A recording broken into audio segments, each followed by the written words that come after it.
CAPF exam 2025 में environment के 12 सवाल देखे गए।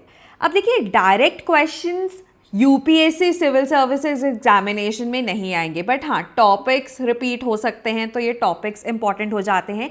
And secondly, because this is CAPF is also conducted by UPSC, तो सेम अथॉरिटी किस तरह के सवाल पूछती है उसको आप प्रैक्टिस कर सकते हो, आपकी प्रैक्टिस को थोड़ा रेलेवेंस मिल जाता है। तो आइए सॉल्व करते हैं और एंड में मुझे प्लीज़ अपना स्कोर कमेंट्स में ज़रूर बताइएगा।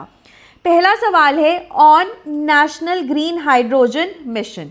अब ये सवाल है, आपको बताना है कौन सी स्टेटमेंट्स करेक्ट है, right. So we have been given 2 statements.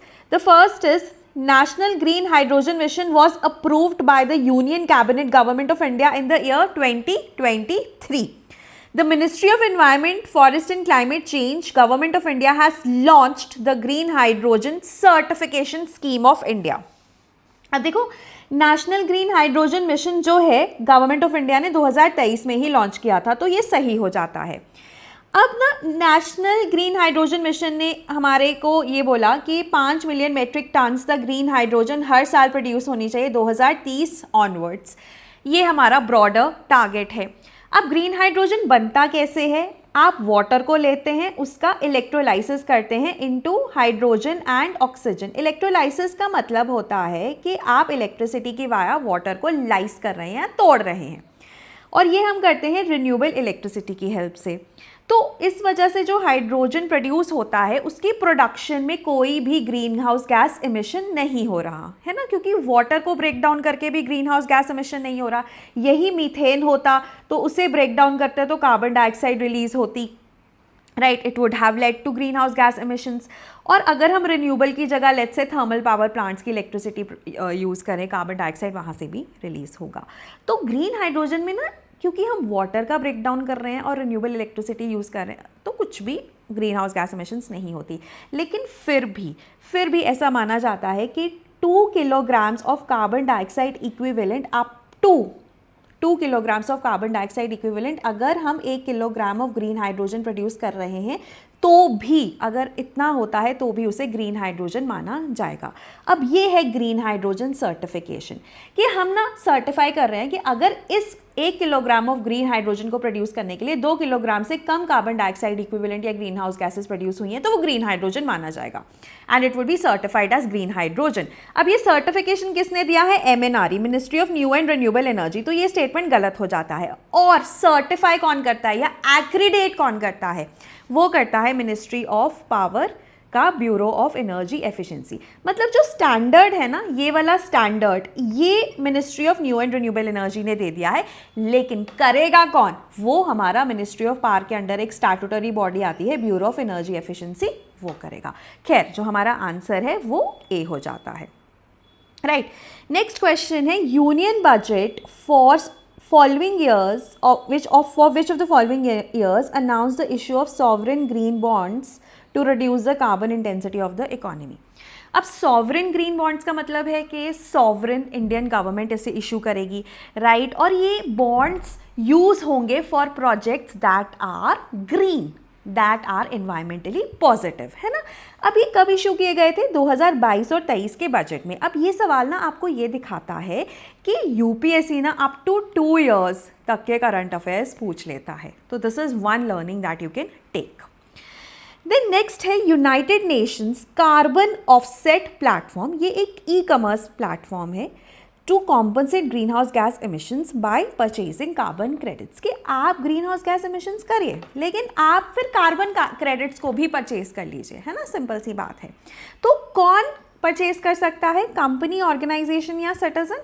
Well, इसका जो आंसर है दैट इज ए। 1, 2 एंड 3 तीनों ही कर सकते हैं। नॉर्मली जो तीनों वाली ऑप्शन होती है ना, वो डी होती है, तो ऐसे भी यूपीएससी कंफ्यूज करता है।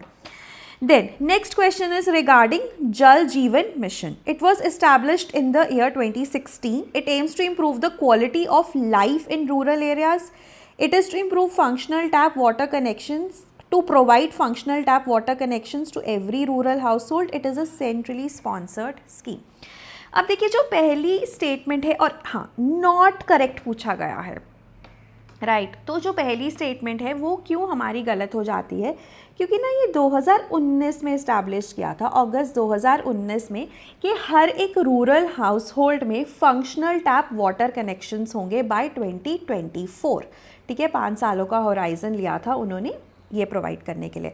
तो ये क्वालिटी ऑफ रूरल लाइफ तो ऑब्वियसली इंप्रूव करेगा ही, और ये सेंट्रली स्पॉन्सर्ड स्कीम है। मोस्ट ऑफ द स्टेट्स में जो 50% फंडिंग है वो सेंटर करता है और 50% ही स्टेट करता है।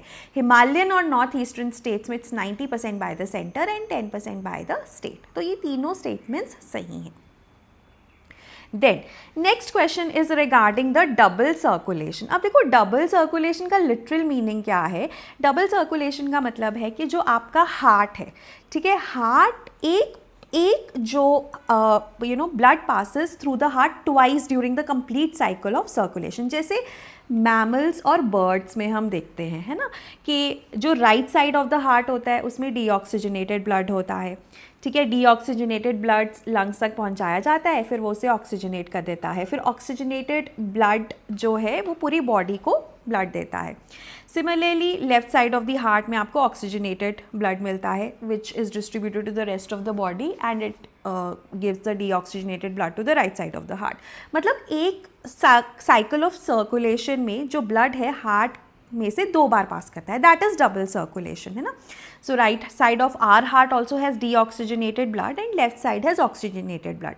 अब ये मैमल्स और बर्ड्स में दिखता है, तो यहाँ पर बर्ड्स तो ऑप्शन नहीं है, तो हमारा आंसर मैमल्स हो जाता है, right. Then this is also a very simple question. Plants adapted to grow in deserts and other dry habitats are called.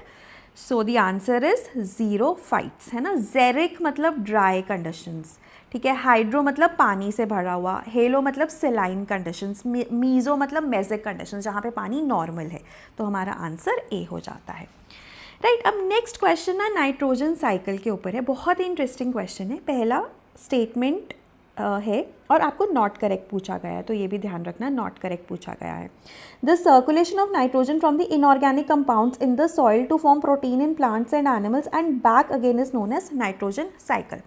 अब नाइट्रोजन साइकिल यही तो होता है कि आप नाइट्रोजन इनऑर्गेनिक फॉर्म में लेते हो, उसको ऑर्गेनिक फॉर्म में कन्वर्ट कर दिया जाता है। ऑर्गेनिक फॉर्म इज CHO, और नाइट्रोजन वाली ऑर्गेनिक फॉर्म में नाइट्रोजन भी आ जाएगा and they are the proteins, है ना, और वापस से ये इनऑर्गेनिक में कन्वर्ट हो जाता है ना। So this is the nitrogen cycle. So this statement is correct. The preparation of ammonia by Haber process is an endothermic process.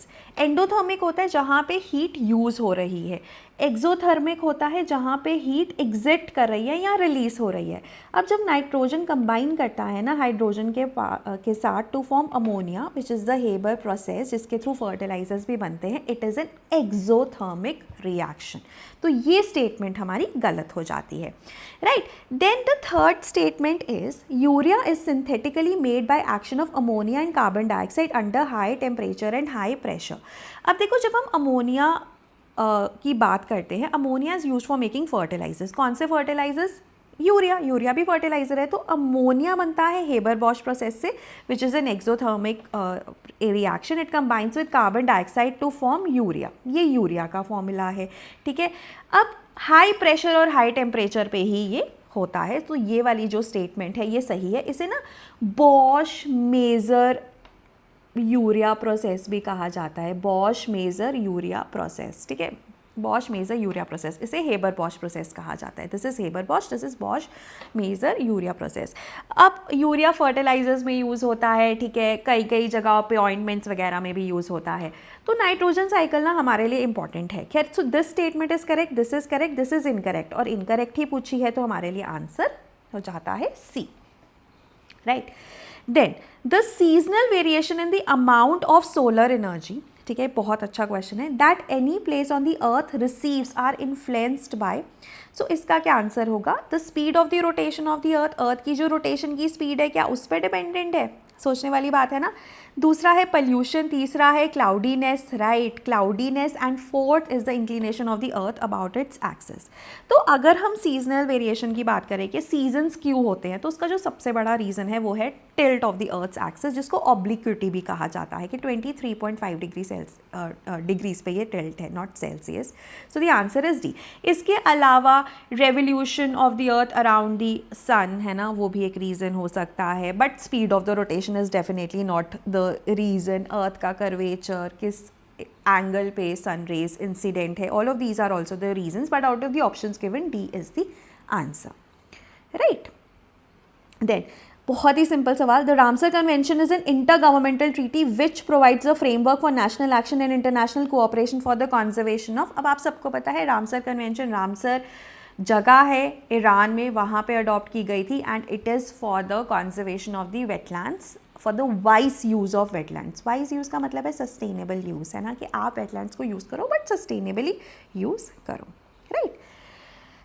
Then next question है, consider the following statements about intergovernmental panel on climate change, और correct पूछा है। It is an international body for assessing the science related to climate change, सही है ना, इसी के लिए तो है ये। It was set up in the year 1988 by WMO and UNEP, तो इसका जो आंसर है वो ए हो जाता है। और एक खासियत ये है कि IPCC ना खुद रिसर्च नहीं करता, दुनिया भर में जो रिसर्च हो रही है उसको कंपाइल करता है बस, ठीक है। सो असेस करता है, कंपाइल करता है। So the answer is A. Then India के की क्लाइमेट टारगेट्स की अगर हम बात करें, reduction of 33 to 35% in green house gas emissions intensity by 2030, बिल्कुल इसको अब बढ़ा दिया गया है। कितना बढ़ाया गया प्लीज़ मुझे कमेंट्स में बताइए। Increase in non fossil fuel energy capacity to 500 gigawatts, net zero को अचीव करना 2070 तक। तीनों ही स्टेटमेंट सही है, तो हमारा आंसर सी हो जाता है। एंड लास्ट क्वेश्चन है, which one of the following is not a green house gas? Sulphur dioxide, methane, nitrous oxide and fluorinated gas. अगर हम क्योटो प्रोटोकॉल की बात करें तो वहाँ पे 6 ग्रीन हाउस गैसेस की बात पहले की गई थी, carbon dioxide, methane, nitrous oxide, and these are the 3 most important greenhouse gases. Then you have the fluorinated gases like you have HFCs, you have SF6 and you have your CFCs, है ना। अब दोहा amendment हुआ, उसमें हमारे पास दोहा amendment जो हमारा 2012 में हुआ था, उसमें हमारे पास ना एक और ग्रीन हाउस गैस ऐड कर दी गई थी, NF3। तो इसके हिसाब से अगर हम देखें तो sulphur dioxide green house gas नहीं है ना। इनफैक्ट सल्फर डाइऑक्साइड जब अमोनिया के साथ कंबाइन करता है ना, ये अमोनियम सल्फेट एरोसोल्स बनाता है, और ये ना सनलाइट को रिफ्लेक्ट करते हैं, ये इनफैक्ट ग्लोबल कूलिंग में हेल्प करते हैं, right. So these are the 12 questions. मुझे ज़रूर स्कोर बताइए अपना कमेंट्स में, और अगर आप इन्वायरमेंट को एकदम अच्छे से इम्पेकेबली, है ना, एकदम फ्लूइड तरीके से पढ़ना चाहते हैं तो डू ज्वाइन माई कोर्स। पूरी इन्वायरमेंट हम 48 आवर्स में कवर करने की कोशिश करेंगे, along with certain practice test also. And lastly please do mention your score in the comments below, and कोई भी डाउट है तो वो भी आप मुझसे पूछ सकते हैं। Thank you so much, have a nice day.